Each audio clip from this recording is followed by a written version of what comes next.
the golden rule, how the biggest monetary bubble in history will burst and make central banks useless. Why do banks issue money? Worthless, inflation, and destructive pressures on the banking system for credit. What will happen in a chaotic world where money corresponds to no value? And this is since the time of Aristotle of ancient Greece. The word currency itself comes from the Greek verb nomesian, that is, the value is contractual, a product of agreement. Central bank printing presses that have been working relentlessly for years have spawned inflationary money, currency whose value has no basis in fact, and is at risk of causing the largest monetary bubble in history.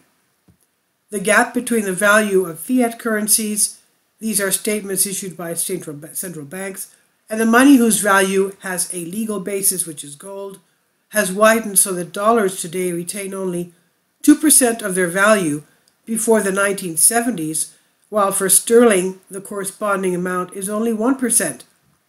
However, it's generally accepted that currency is the only medium of exchange, as it has been decoupled for decades from values of gold. This is a product of government propaganda, and it's wrong. Originally established in the Roman law, legally gold is still money in the legal sense, and undervalued or overvalued currencies of states are nothing more than a form of credit. The major Western central banks will be forced to start a new round of currency devaluations, which will likely destroy the value of fiat currencies altogether. The collapse of the banks. Commercial bank credit will shrink sharply in response to rising interest rates and bond yields. This austerity is already ending the huge bubble in financial asset values, undermining the path of GDP, and given record levels of government budget leverage, making it almost impossible to avoid a major crisis in the banking system. Central banks that are already in dire straits will take on the credit burden. In fulfilling their status quo responsibilities, central banks will end up destroying their own currencies. So why do we insist on pricing everything in currencies whose value is shrinking, when that will almost certainly change? When the difference between fiat money and coins is finally realized, the public will reject coins altogether and revert to fiat money. This is always a historical trend. This development is accelerated by current events. Why do we value currency and not money? A question that's not satisfactorily answered today is why a fiat currency without gold backing has value as a medium of exchange. Some argue that it reflects the faith and creditworthiness of the issuing authority. Others say that requiring a nation's citizens to pay taxes and be held accountable guarantees his claim. But these answers ignore the consequences of monetary hyperinflation, while the state pretends it's real money. At times, the consequences may seem benign, and at others they seem catastrophic. As explanations for the public's tolerance of repeated currency failures, these responses are inadequate. Today we attach value to the paper currencies issued by our governments in spite of the perception of their liquidity and declining real value. An explanation was given by the great Austrian economist Ludwig von Mises in his regression theorem. He argued that we reasonably refer to value of medium of exchange today to its value to us yesterday. In other words, we know as producers that we will receive today for our product what we will receive today for our product based on our experience in the immediate past, and in the same way we refer to the values of our currencies as consumers. Similarly, in previous times, we recall our previous experience of currency values. In other words, the credibility and value of currencies is based on a regression to the past. Custom is why we still think of coins as money, even though in the last 51 years, their association with real money has been abandoned. The day after President Nixon cut the umbilical cord between gold and the dollar, we all continued to use dollars and all other currencies as if nothing had happened. But this was the last step in a long process of freeing the paper dollar from gold. The public's habit of valuing currency based on mere habit had served the U.S. government well and continued to do so. the role of currency as a medium of exchange. Provided that currency and related forms of credit are firmly tied to money, so that there are minimal differences between their values, there should be no price for them either, except for the difference in value arising from the risk assumed by the counterparty. A further distinction between money and currency can arise if their users suspect that the link in question may be broken. It was the collapse of the relationship between gold and the dollar that led to the failure of the Bretton Woods Agreement in 1971. Therefore, in all logic, its legal tender has no value. That has no value. But does this mean that when its value differs from that of money, currency has value? Not necessarily. Since currency functions as a medium of exchange, it has value, not price. We can say that $1 is worth 0.0005682 ounces of gold, or gold is worth $1,760 an ounce, as a legacy of the regression of the value of the dollar. Since it was valued in gold, we still place no value in the dollar, but now place a value on gold. This is technically wrong.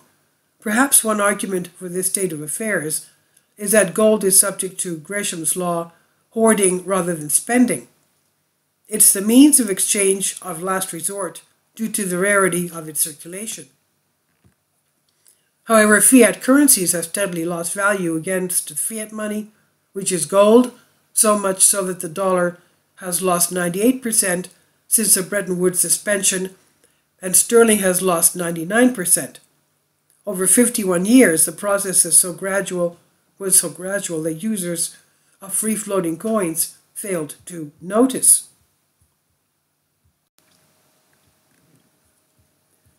This gradual loss of purchasing power relative to gold may continue indefinitely, as long as the conditions that allowed it to persist remain without cause for undue alarm. Additionally, due to the lack of a substitute, it's extremely inconvenient for coin users to consider that the currency may be worthless. They will cling to the myth of their use value until their obsolescence scenario can no longer be ignored. What is the purpose of interest rates? Despite the accumulating evidence that the management of interest rates by central banks fails to achieve the desired results, monetary policy committees persist in using interest rates as their primary means of intervening in economic policy through monetary policy.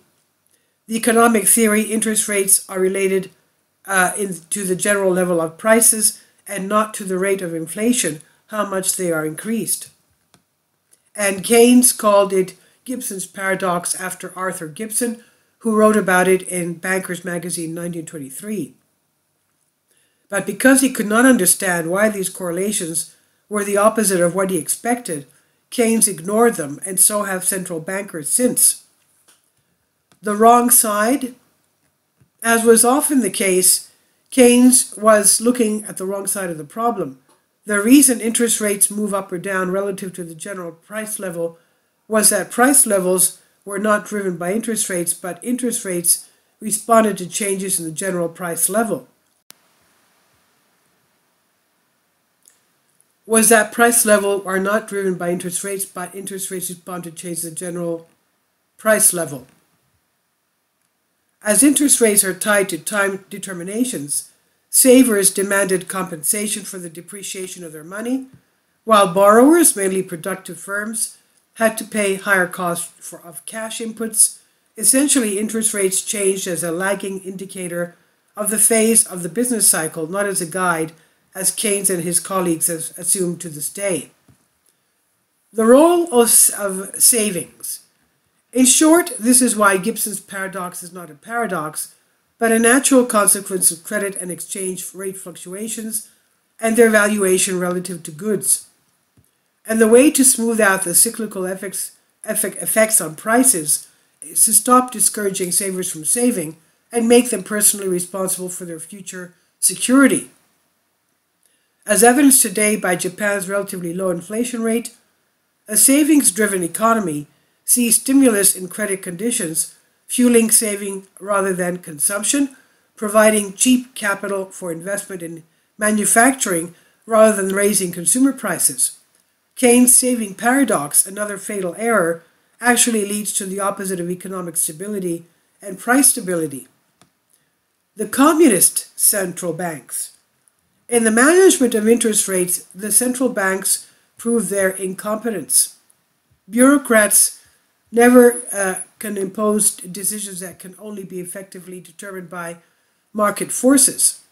It's the same error displayed in communist regimes, where the state tries to manage the supply of goods, and we know, unless we have forgotten, the futility of state direction of production.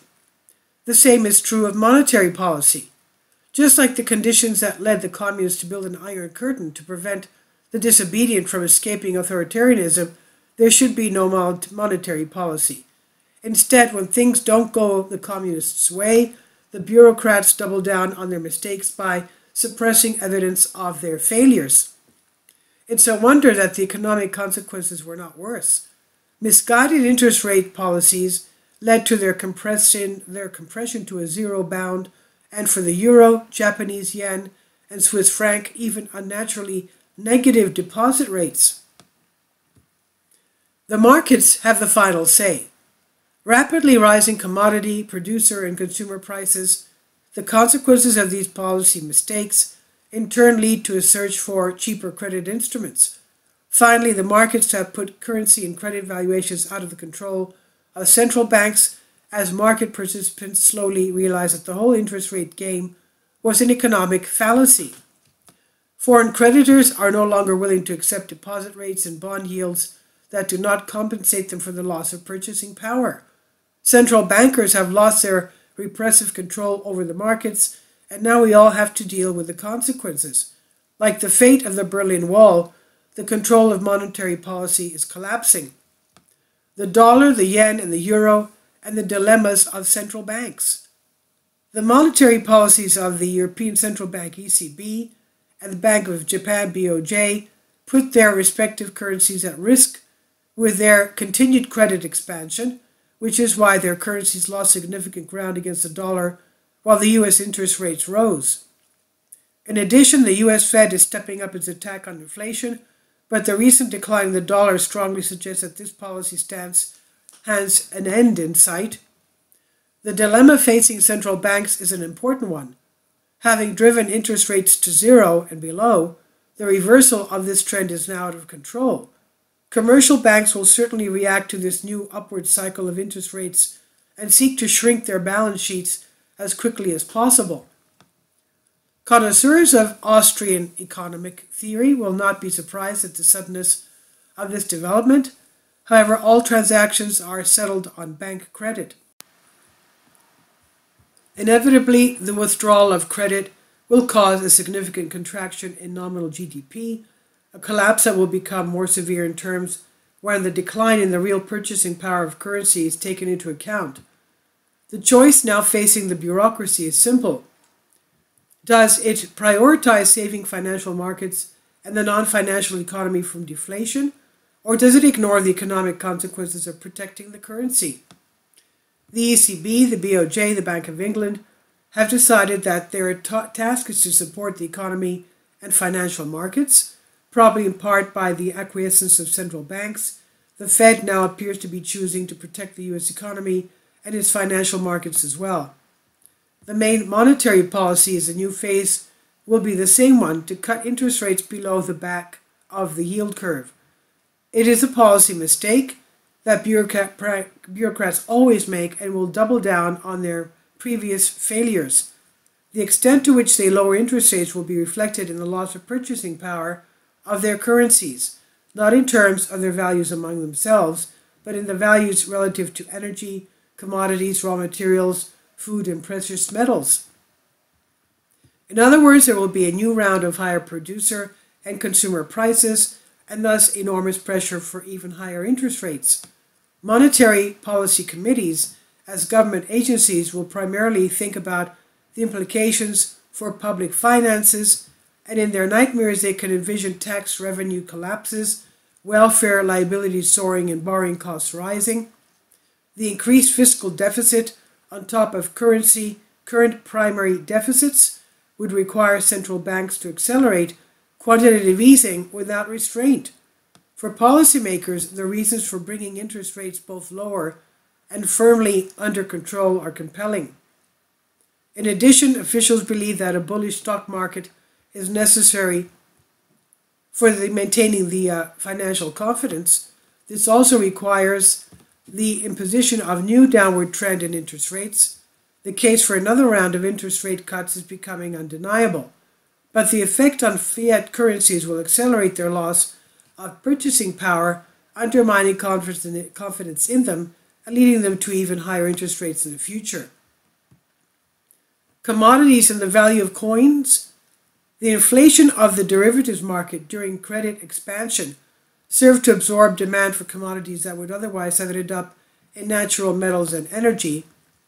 In the case of precious metals, this is admitted by those involved in the expansion of the London gold market from the 1980s onwards as a deliberate policy to suppress gold as a competitor to the dollar. According to the Bank for International Settlements, at the end of last year's outstanding trades and futures contracts for over-the-counter gold, essentially the London bullion market, amounted to 8,968 tons of gold, to which must be added the 1,594 tons of COMEX paper fortunes, gives 10,662 tons. That's far more than the U.S. Treasury's official reserves, and even partially replacing it with physical gold will have a significant impact on gold prices. Silver, an extremely tight supply market, is the bulk of the BIS other precious metals statistic content and faces the OTC paper replacement of 3 billion ounces, to which we must add COMEX futures equivalent to an additional 700 million ounces. Only with the clearing of derivatives market is the impact on precious metals values bound to be substantial. Furthermore, the common mistake almost all derivative traders make is not understanding that legal tender is physical gold and silver, despite what their regulatory governments lead them to believe. And what they call prices for gold and silver are not prices, but values imparted to legal tender by the depreciation of currencies and the associated credit. While it may be difficult to understand this seemingly upside-down concept, it's vital to understand that the so-called rising prices for gold and silver are actually falling currency prices. Some central banks, mainly in Asia, are taking advantage of this ignorance, which appears primarily in Western Keynesian derivatives markets. Perhaps after a monetary pause, and when markets' misconceptions are eliminated, we can expect the legal values of money to behave as they should. If a development occurs that is clearly inflationary, it should drive currency values lower relative to gold. Instead, in today's markets, we see them rising because speculators believe that currencies against gold will benefit from higher interest rates. The reflection should reveal the fallacy of this approach, where the true relationship between money and currencies is problematic. In the wake of the suspension of the Bretton Woods Agreement, and when the purchasing power of currencies subsequently declined, interest rates and the value of gold rose together. In February 1972, gold was valued at $85, while the Fed funds rate was 3.3%. On January 21, 1980, gold was fixed at that morning at $850, and the Fed fund rate was at 13.82%. When gold rose ninefold, the Fed funds rate had more than quadrupled. And it took Paul Volcker to raise the funds rate above 19% twice thereafter to slay the inflationary dragon. God forbid, 19%. Absent in the 70s was the excessive credit-driven speculation that we see now, along with the accompanying leverage of debt in the financial sectors of Western economies and their banking systems. The Volcker-style rate hike today would cause widespread bankruptcies and would undoubtedly collapse the entire global banking system. While markets may get us there anyway, as a deliberate act of official policy, it can be safely ruled out. But we must therefore conclude that there is yet another round of coin destruction on the horizon. Potentially, it will be far more expansive than anything we've seen to date. Not only will central bank currency and the extension of quantitative easing finance government deficits and try to simultaneously support financial markets by steadily suppressing interest rate and bond yields, but insolvent central banks will be charged with bail-in of failed commercial banks.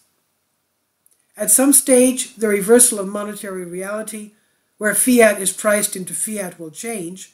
Instead of legal tender being priced in fiat, fiat currencies will be priced in legal tender. But that will be the end of the fraud of central banking. This was from Banking News GR. I've translated this for you from a Greek article. Please leave your comments. Thank you for your support. Kindly support my Patreon account. The daily posts are 5 videos daily, and they are totally different from what I have on my YouTube channel.